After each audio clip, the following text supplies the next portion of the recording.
Okay, yeah, so I'm really happy to have you here, Alejandro, CEO of Userlytics. It's a huge privilege to have you here, so thank you for coming on. Thank you so much for inviting me. Very pleased to be here. No problem at all, no problem at all. So maybe we can go into a bit more detail into who you are, your background, how you've arrived to where you are now. So yeah, could you start with that introduction? Sure, absolutely. Um, as you mentioned, I am the CEO and founder of Userlytics, which is a remote user research, user experience testing platform. Yes. Um, Interestingly enough, my career started in the testing space, but nothing to do with usability. I was testing nuclear power stations Oh wow, as goodness we me. as we built them, and then we would test them at a component level, system Wow. level, operational level, etc. So testing has been part of my career from Mm, way back when. I then got into the telecom industry, and I founded a few telecom operators in Europe, mm, which I sold in 2006. Um, and started then, looking around at, what the next adventure would be, and got into where I am now in wow. Userlytics, and it's been a fun journey. I can imagine. It's a very, I didn't expect that background in nuclear power station testing. Yeah, it's a Ha- little bit off the beaten track. Yeah. It is a bit, it is a bit. How did that kind of come about from doing that sort of testing and then eventually going into setting up Userlytics? What was that transition? Well, I was working at different power plants around the United States, and nuclear power stations are typically built outside of urban centers, as Oh, in, you in imagine. fairly remote areas. And Yeah. I'm more of an urban person. Ah, okay. So I was looking for a change, decided to do an MBA, which I did in Europe, Mm, because I, very much enjoy Europe. And uh, and then when I finished that, I went to Japan and spent 5 years in Japan, and that's where I kind of stumbled into the telecom industry. mm, Came back to Europe, founded those two telecom operators, and then after selling those companies is when we launched what I was hoping to be a consumer facing B2C service. okay. Wasn't working out. And one of the reasons it wasn't working out was user experience. And Mm, okay. we decided that project was just didn't have legs. It was not going anywhere. But one of the designers working in the company said, "Why don't we get into the field of usability testing?" And we started Hmm. exploring that, and that's kind of how Userlytics was born. Wow, excellent. So in terms of like user experience, usability, etc., when your colleague or employee brought that up, was that the first time? I don't imagine so. Was that the first time you'd come across user experience? And if not, when did It you come was. across them? Ah, okay. It was. I mean, as I mentioned to you, I had been involved in testing for a very long Okay. period, and but it was not something. It was not a discipline that was taught that much or mentioned Sure. that much until this century. Um, but I immediately got it, so to Yeah. speak, in terms of wow, this is important. I didn't realize at Yeah. the time how important it was, but Yeah. uh, you know, over time I've realized that if I had to go back and do my MBA, I would tell all the professors there, you know what? Sales, marketing, product operations, all finance, all those things are important. The first course you should start with everybody is user Yes. experience, Yes. because that trumps everything. Absolutely. That's my view anyway. No, no, it's nice to hear that as well, especially on this podcast, because there are like differing ideas out there and focus. But obviously, that's probably something else we could talk about for another couple of hours. But yeah, it's nice to hear that user experience is kind of the foundation that can lead to success in those various areas of a company or an organization. So, how long ago was that in terms of you discovering user experience? Because you mentioned this century. So, just to for our listeners, just to Yeah, understand when you did when you did come sure, across sure, user experience, just sure. because obviously the user experience landscape has changed over the past 10, 20, 30 years. So, just to get a bit of perspective. Sure. Well, the company was founded in 2009. I Okay, mean, we were exploring and looking at it, in 2008, sure. but we did some proofs of concept and everything else. But Mm, at that time, the world of user experience research was transitioning yeah. from the old paradigm of lab-based usability testing and Mm, things like that. And I like to use the simile of brushing your teeth versus going to the dentist. Now, imagine a world mm, where the toothbrush did not exist. How hmm. would you take care of your teeth? You'd wait until you had a pain and then you'd go see the dentist. Yeah. And that was the world before Userlytics and companies like Userlytics Mm, started offering remote user experience research, remote user experience testing, etc. mm, Because it was too difficult and too expensive. So you do it once in a while and it was a yeah. big thing and et cetera, et cetera. With the tools that we at Userlytics and other companies offer, you can do it once a month, once every 2 weeks, once a week. In fact, I don't know if you've heard about this book by Teresa Torres, Continuous Mm. Discovery, Oh, which yes. is becoming, a very trending topic Mm, for product managers, marketers, people to just sit down and interview one of your users, one of your customers once a week because yeah. it will be so enriching, right? So Mm, that's the kind of thing that platforms like ours enabled. And yeah, mm. that's kind of where it started. So roughly 2009, 2008 period. 2009. Okay, that's cool. So that's when Userlytics, sorry, was founded. And what were the initial goals for Userlytics? Is it what you see now, or was there a different goal when you first kind of founded the company?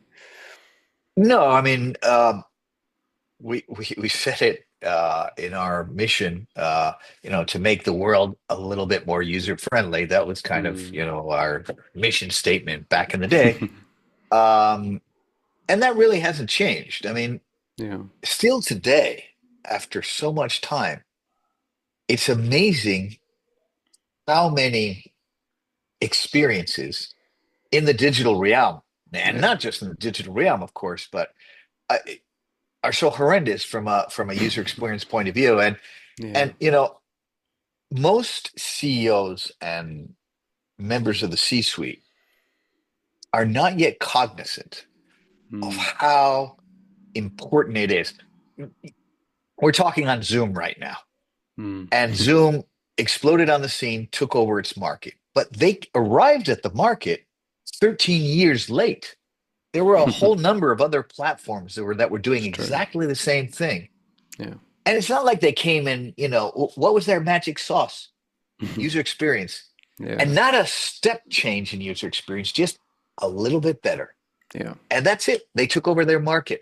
And stories like that, there's tons of them Mm. out there. Yeah. And if I was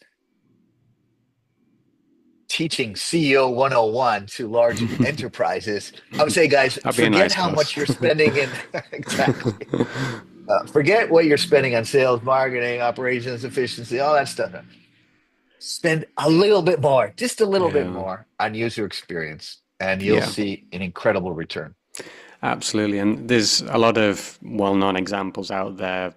The one when I was studying user experience and fundamentals, etc., was Apple and how much money Mhm. they plowed into user experience and that side of things. And obviously, Apple now, at the time, they were obviously the main player, but they dominated the market even more so since they funneled more funding, etc., into user experience and grew that team. So there are many, and that's just one example. There are many other examples out there, including yourself, where you can see the benefits of that, of focusing on user experience. So no, I completely agree. And it's also, again, like I said before, it's nice to hear that first-hand experience here on the podcast. So thank you for sharing that. And I'm Mhm. just interested as well. Just going back to what you mentioned before, your background of nuclear power plant testing. we do have a lot of listeners that are transitioning career. Mhm. So, what have you been able to take from that background into what you're doing now as a CEO of Userlytics? Are there any transferable skills that you've been able to use? Well, we learn throughout our life, and there's always transferable skills. Now, it's often difficult to show in a CV Mm, the value of especially the intangible and soft skills acquired throughout one's experience. At hmm. Userlytics, when we hire people, we love it when they have a range of experience in different areas Yeah. because it shows curiosity, it shows openness, it shows mental flexibility. And we know that it's just going to enrich. Maybe they did something completely different Mm, from UX and user experience testing, but that's going to enrich what they do at Userlytics. So we yeah. we always welcome that. But some organizations we know, they're looking for, well, we're looking for a person who does this. The box has to be 2 meters high and 3 meters wide, and and it's very Yeah. cookie cutter type of approach. Mm. I think that's a mistake, but there you are. Yeah, no, no, completely agree. That's nice to hear. And in terms of userlytics, so we spoke about this before, and obviously in the planning for this podcast, that obviously the landscape is changing in user experience, and especially with the introduction of AI. So first of all, I'd like to get your viewpoint on AI at the moment and how it can be used within user experience. So maybe especially for researchers. Obviously, Userlytics is a research dedicated platform, and this is a research dedicated podcast. So I'd just be interested in hearing your perspectives as the CEO of Userlytics. Sure. Well, I mean, AI brings, in my view, two things to the table. One is there's a certain amount of low hanging fruit.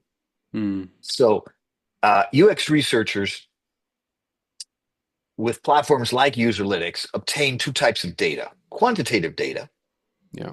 which is relatively fast to analyze. You can have 1,000 respondents, but you see on a graph what happened here, there, or 100 respondents, or 10 or 20, it doesn't Mm, matter. But the qualitative data, recordings of people, what they're doing, what they're saying as they're doing it, etc., that is full of super interesting insights, but somebody has to watch them.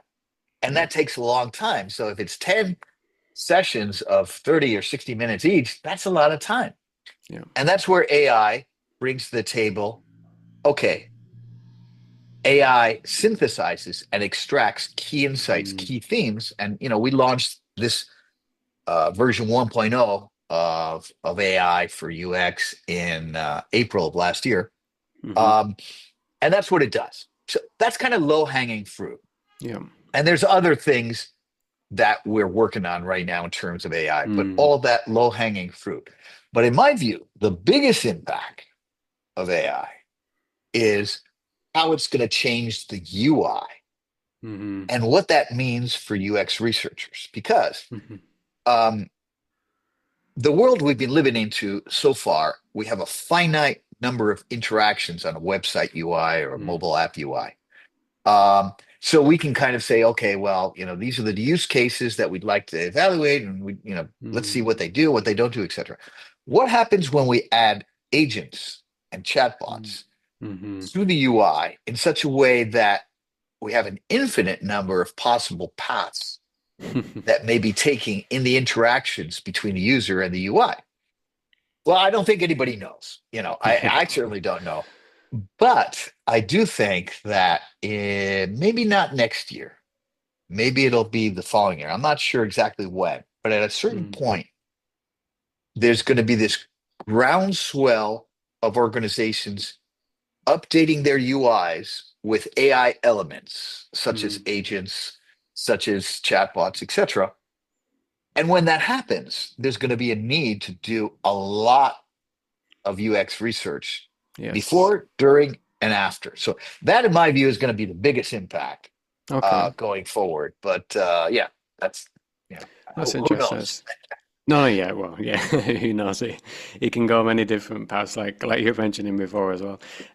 So, in terms of a UX researcher who is maybe starting out their career, do you feel AI is something they should focus on in terms of something that they need to have in mind that they should be researching and a potential skill that they need to develop in terms of, like you mentioned before, AI implemented into UI interfaces? Yes, with the caveat that we're so early in the game that Yeah.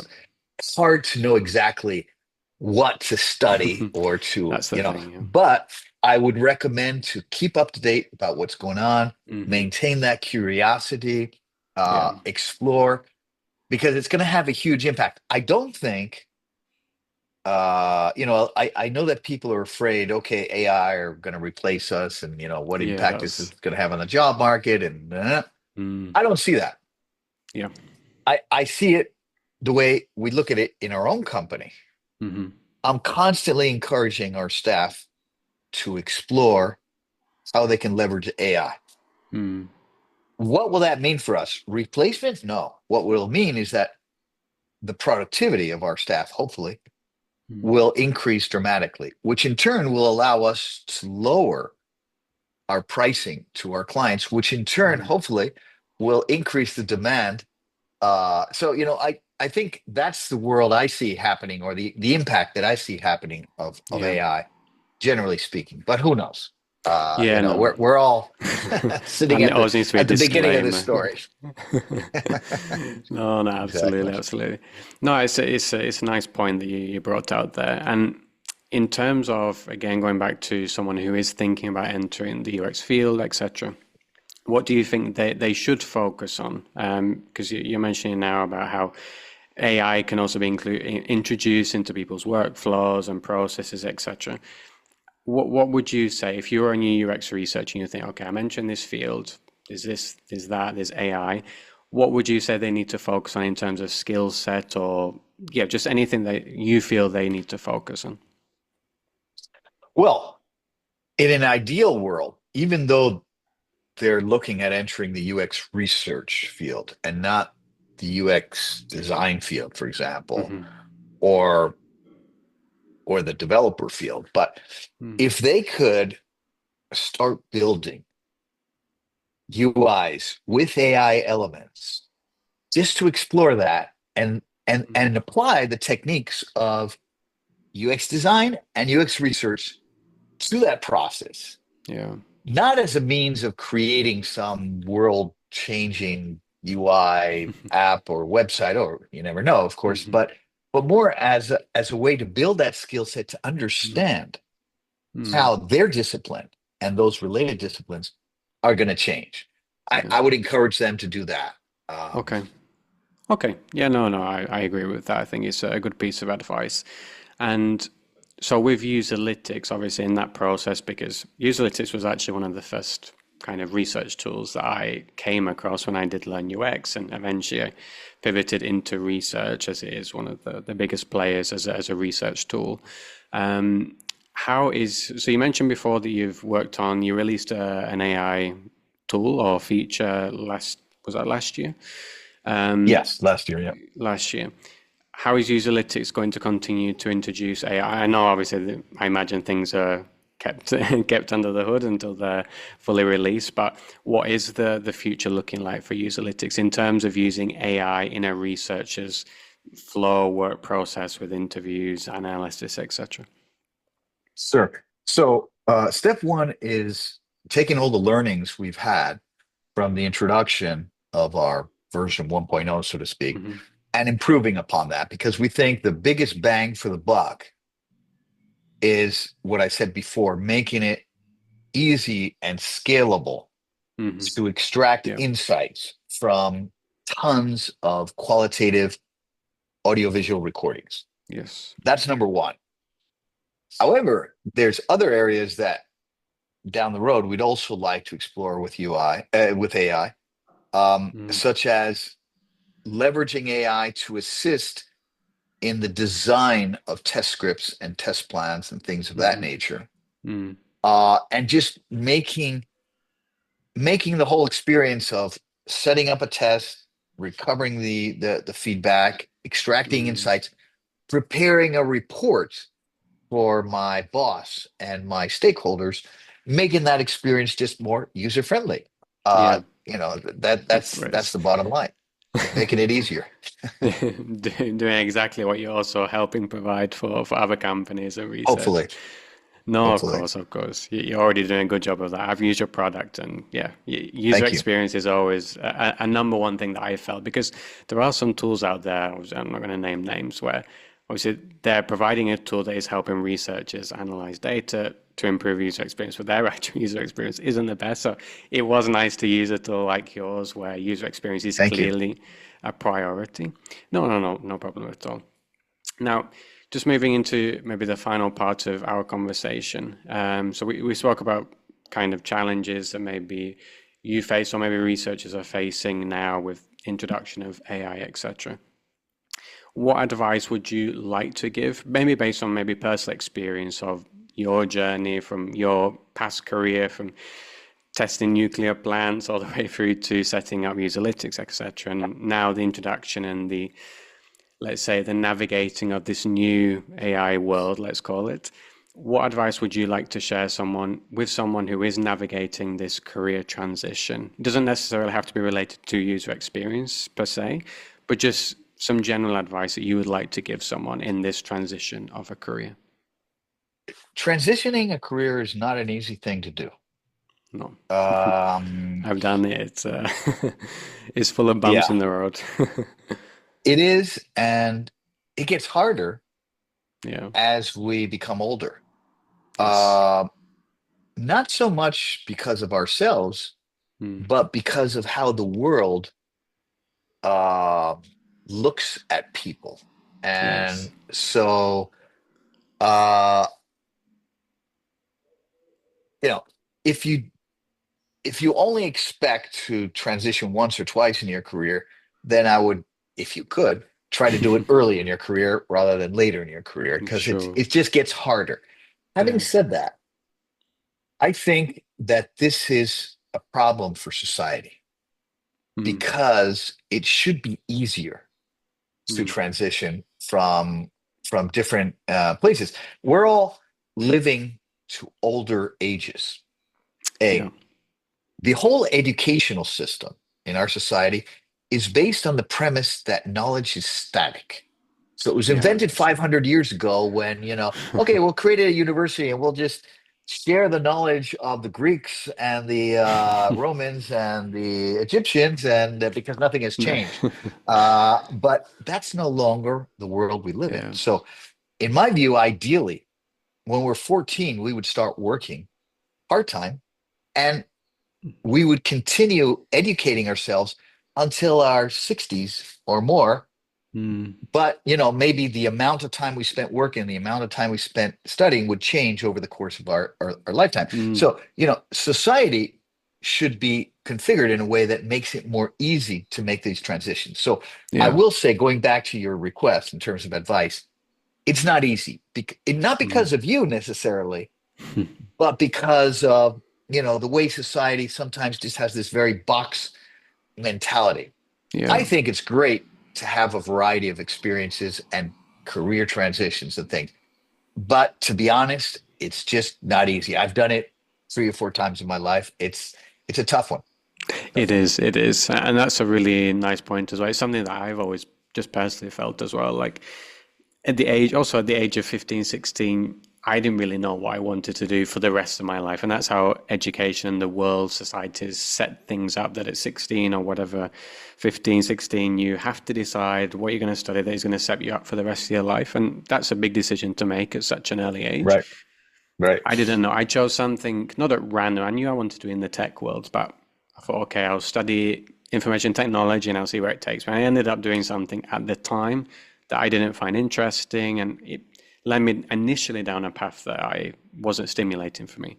Eventually, obviously, I found my way into user experience, but that occurred maybe almost 10 years later. So yeah, I really resonate with your idea that like education and this idea of transitioning career should be normalized, that throughout your career or just through your life, not even a career, just through life, that it should be fluid and society Exactly. should set you up for that fluid transition between just what is around at the time as society moves forward, and just obviously on the topic that Exactly. we've been on before with AI, that's just normalized, that it's something, okay, we'll learn that, and then your job or your role changes based on that. So no, I completely Exactly. agree with So that.